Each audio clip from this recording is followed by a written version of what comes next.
Solicitor, application by Laybourn Recruiters.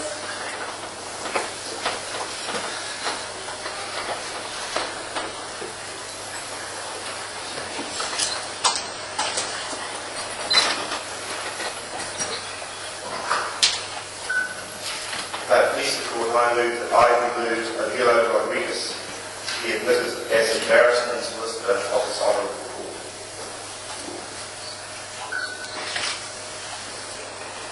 Admission of barrister and solicitor, application by Deborah Rohani Lee Chen Chow.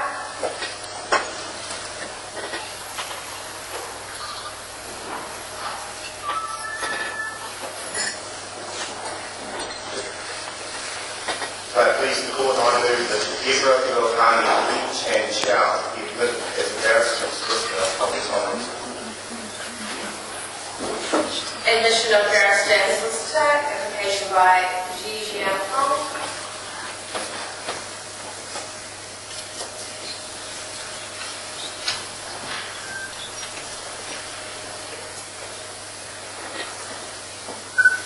Please the court. I move that Jian Hong be admitted as barrister and solicitor of this honourable court. Admission of barrister and solicitor, application by Damien John Eads.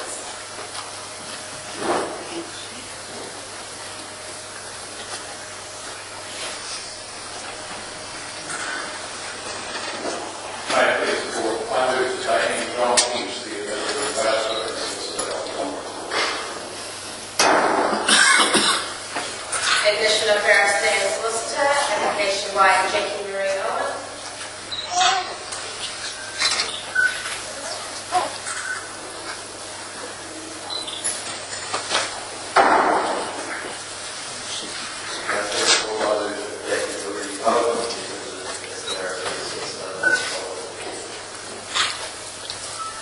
Admission of barrister and solicitor, application by Jonathan Andrew James.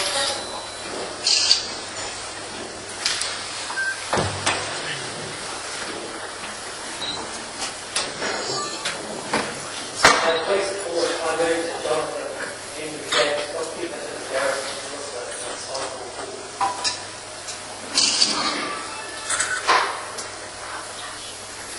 Suitable candidates for admission take the oath or affirmation of true and honest conduct as required.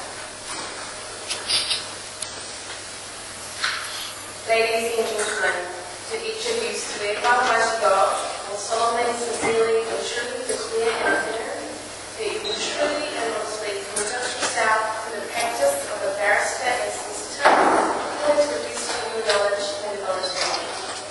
Will you please acknowledge the taking of the oath or affirmation by saying, I do, and repeating your name. I will do for those reasons. I do. Deborah Rohani Lee Chen Chow. I do. Jian Hong. Damien John Eads. Jackie Marie Owen. Jonathan Andrew James.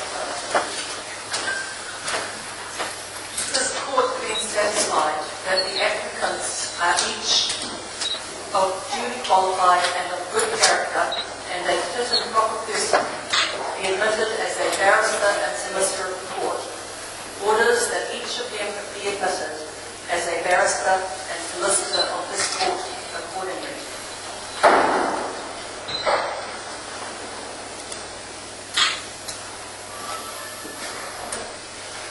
Do any of you ladies and gentlemen so admitted as a barrister and solicitor of this court wish to move?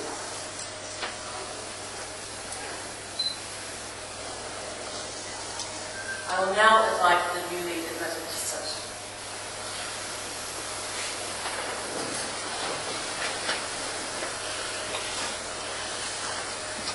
For all of you, this is a day of celebration.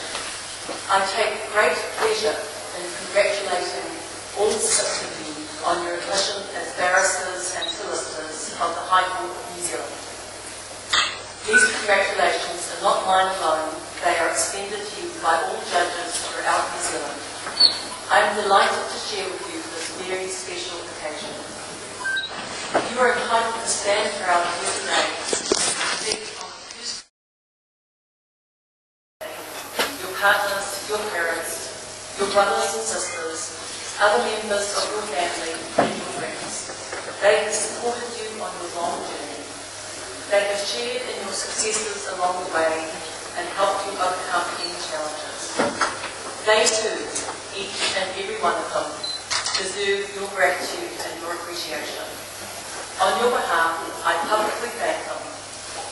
Without their love, loyalty, help and support, and the many sacrifices that they have made, you would not be here today. They too are entitled to share in the pride, the joy, and the satisfaction of this special day. I would also like to acknowledge the presence here in court today of Dean Professor Bradford Morse of the University of Waikato Law School, and also Ms. Linda Hughes of the Institute of Professional Legal Studies. They have come here today to share this special occasion with you. I am certain that you would want me to acknowledge a special debt of gratitude to the members of the faculty for the part which they have played in your achievement, and more latterly to the teachers at the Institute of Professional Legal Studies. Your teachers and mentors have taught you and helped you and encouraged you to get to the finish line. On your behalf, I thank you one and all. In addition, Mr. Morgan QC has taken time out of his busy practice to be here today to welcome you to the profession, as has Mr. Grant Wilkin on behalf of the New Zealand Law Society. Mr. Goodsall QC is of course here also as moving counsel. On behalf of the newly elected members and on behalf of the court, I would like to thank those senior members of the profession for taking the time and trouble to appear today. I am personally most grateful to your presence. I have read the biographies that each of you has provided, and I must say that you are a very diverse group. Some of you were born overseas, including in Malaysia and the Philippines. Some of you have travelled long distances to be here today. Some of you come from families with long legal traditions. Indeed, I note that Mr. Damien Eads, moving counsel, was his father, Mr. Clive Eads. Others of you are the very first in your family to embark on a legal career or even attend university. Some of you have come to law with the benefit of life experience behind you, while others of you have commenced your legal studies straight out of high school. However, on this day, you all have one thing in common. Each of you has changed your status.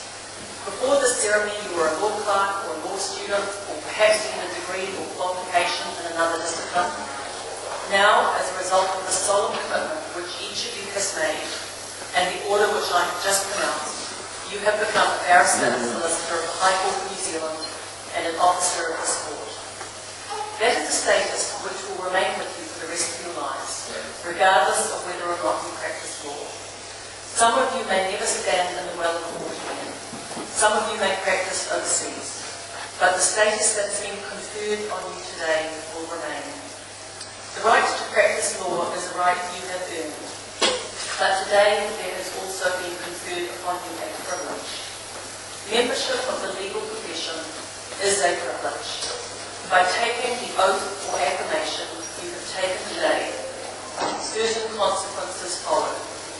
They are vital consequences. The profession of which you are now members respects the highest standards. Codes of ethics and disciplinary rules underpin those standards. I believe that the most valuable contribution lawyers have to offer is their independence and their objectivity, and the judgment they bring to bear with that independence and impartiality, backed by their knowledge and skills. As a member of the legal profession, you will compete with other members of the profession, but compete fairly and courteously. Lawyers' clients may be at each other's throats, but you must never be. For if you sacrifice your objectivity and impartiality, then you have lost the most valuable asset you have to offer. As an officer of this court, your duty is also to bring this court and any court or tribunal before which you appear the same independence and fairness. To ensure that you maintain the standards required of you, you will have to learn to say no. No, perhaps, to a brief or an instruction for which you do not have the necessary skills or specialised knowledge. No to the client who will want you to do something which places at risk your integrity or your independence. And there will be such requests in your practicing career, possibly many of them, sometimes with the apparent potential for attractive fees. No to yourself when you have too much work on hand, or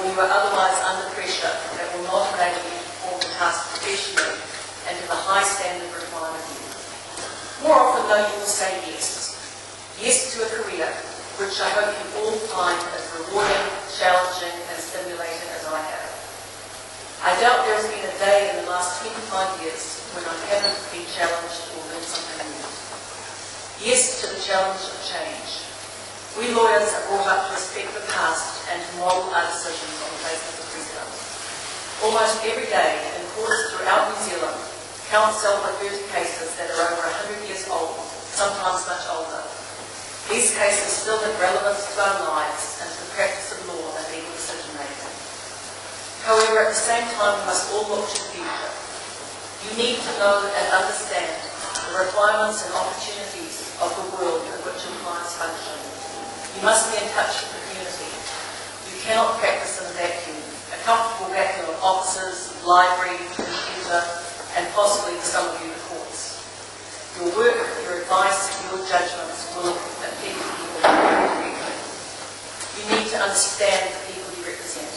You must be in touch with the community and work with and for them. Each of you will see changes over the course of your careers, which we can barely imagine today.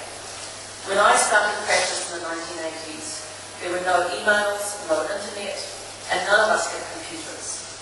My secretary was thrilled when she received her first memory typewriter, and we all marveled at its ability to store 6 lines of text. Yet look at the world now.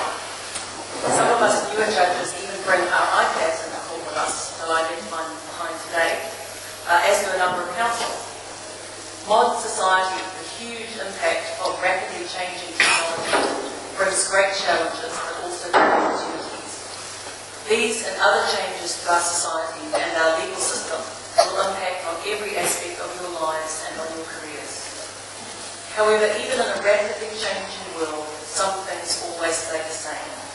I urge you to keep 4 of those things in mind. First, let your goal always be the pursuit of excellence and professionalism.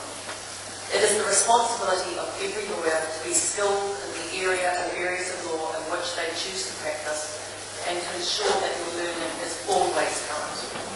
Secondly, remember the twin duties, the duty to the court and the duty to your client. Thirdly, remember that as an officer of the court, you have both exclusive privileges and heavy responsibilities. At all times, duty must prevail over self-interest. You are required to demonstrate honesty, integrity, objectivity, and independence in all you do. Your word is your bond. There is no room for compromise. Fourthly, remember that the practice of law is more than a mere business. It is a profession, a learned profession which is based on service to your fellow citizens. If you remember these things and put them into practice, you will retain respect of your clients, your colleagues, and the judiciary. As you go forth to your new calling, I wish you good luck. There will be much hard work, many joys, and unfortunately a few disappointments along the way. I believe that you will derive immense personal satisfaction from the practice of the law. I wish you all well. You have worked hard, you have achieved. Today is an important milestone in your lives. So I conclude by asking everyone in this courtroom to congratulate you by applause.